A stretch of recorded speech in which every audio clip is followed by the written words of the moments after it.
Assalamualaikum warahmatullahi wabarakatuh. Salam Bapak Ibu yang berbahagia. Kali ini kita masih melanjutkan pelatihan mandiri topik Merdeka Belajar dengan modul mendampingi murid dengan utuh dan menyeluruh. Materi kodrat murid. Kodrat keadaan. Bapak Ibu yang berbahagia, pendidikan bergerak dinamis, menyesuaikan keadaan yang terus bergerak begitu cepat. Bagi guru perlu mengantisipasi dan membaca arah. Mari kita ikuti tayangan video berikut ini.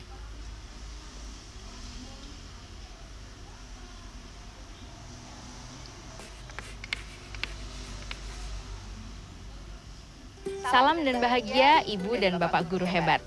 Selamat datang di modul mendampingi murid dengan utuh dan menyeluruh. Modul ini terdiri dari beberapa materi. Kali ini kita akan mengulas materi kodrat keadaan agar kita dapat memahami kodrat keadaan pendidikan yang sesuai dengan zaman berdasarkan pemikiran Ki Hajar Dewantara. Kodrat keadaan merupakan bagian yang tidak terpisahkan dari dasar pendidikan murid. Kodrat keadaan terdiri dari dua hal, yaitu kodrat alam dan kodrat zaman. Ki Hajar Dewantara mengatakan bahwa segala perubahan yang terjadi pada murid dihubungkan dengan kodrat keadaan, baik alam maupun zaman. Lalu, bagaimana cara kita menghubungkan dasar pendidikan murid dengan kodrat alam dan kodrat zaman? Kodrat alam adalah dasar pendidikan murid yang berkaitan dengan sifat dan bentuk lingkungan di mana mereka berada. Murid dengan kodrat alam perkotaan sejatinya dilihat sebagai bagian dari masyarakat perkotaan. Maka, pembelajaran yang diterima murid sebaiknya mampu membantu mendekatkannya dengan konteks atau kodrat alamnya, bukan sebaliknya malah menjauhkannya. Tidak jarang kita menjumpai guru membantu memberikan ilmu dan wawasan di luar konteks di mana murid tinggal dan hidup. Misalnya, mayoritas murid adalah anak petani karet. Diberikan wawasan dan informasi bagaimana menjaga kelestarian dan ekosistem laut. Sebenarnya tidak apa-apa. Mungkin saja murid akan mendapatkan informasi dan cara bagaimana menjaga kelestarian laut. Apakah cara dan informasi itu sesuai dengan kodrat alam murid? Oleh sebab itu, karena guru bukan lagi sebagai satu-satunya sumber belajar murid, maka guru dapat membantu murid dengan memberikan pembelajaran kontekstual. Guru berperan sebagai penghubung murid dengan sumber-sumber belajar yang ada di sekitar murid atau di sekolah, maupun dengan sumber-sumber belajar digital yang mengaitkan setiap materi dengan konteks di mana murid hidup. Misalnya, materi menjaga kelestarian alam dikontekskan dengan merawat pohon karet agar produksi getahnya semakin baik kualitasnya, dengan membersihkan gulma atau tanaman pengganggu pohon karet. Pembelajaran kontekstual dan peran guru sebagai penghubung sangat dibutuhkan murid karena itu akan membantu mereka menguatkan kekuatan-kekuatan kodratnya. Sementara, kodrat zaman adalah bagian dasar pendidikan murid yang berhubungan dengan isi dan irama.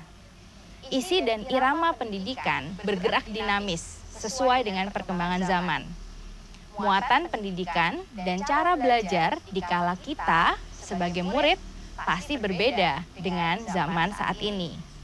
Pendidikan setelah masa kemerdekaan tentu juga berbeda dengan pendidikan pada abad ke-21. Maka, kita pendidik bergegas beradaptasi terhadap kodrat zaman untuk membantu murid mencapai selamat dan bahagia. Perubahan zaman merupakan keniscayaan yang tidak mungkin dihindari dan dicegah. Perubahan zaman pun akan datang sendiri tanpa diminta. Namun, banyak dari kita yang belum menyadari akan hal itu.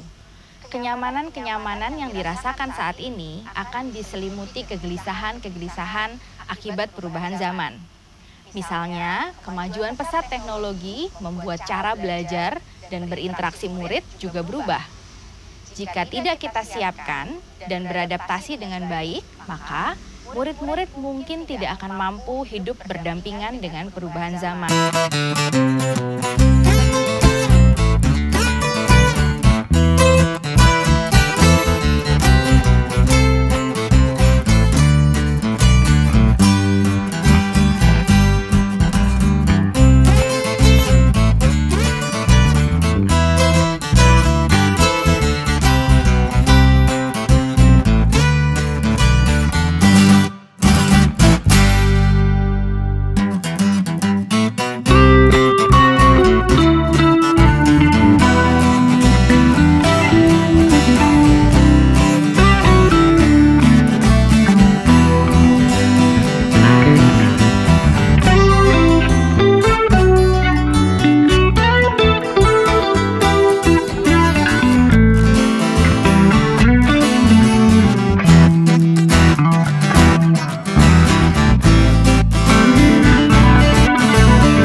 Untuk mewujudkan dan menjaga itu semua, diperlukan prinsip-prinsip dalam melakukan perubahan.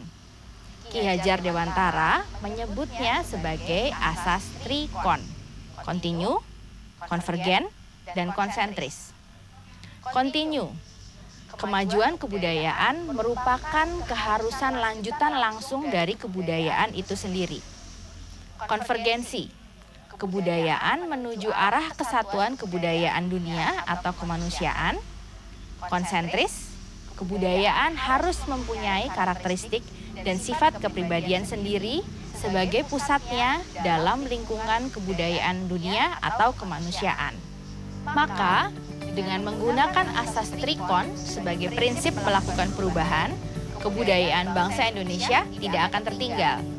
Kebudayaan Indonesia akan berjalan beriringan dengan kebudayaan lain dan memiliki karakter dan ciri khasnya sendiri. Mari kita refleksikan bersama, apakah kita sudah membantu memberikan pembelajaran berdasarkan kodrat keadaan murid? Apa yang dapat kita lakukan sebagai pendidik agar kodrat keadaan murid dapat menuntun kekuatan-kekuatan dan potensi pada murid? Selamat belajar Bapak dan Ibu guru hebat. Salam dan bahagia.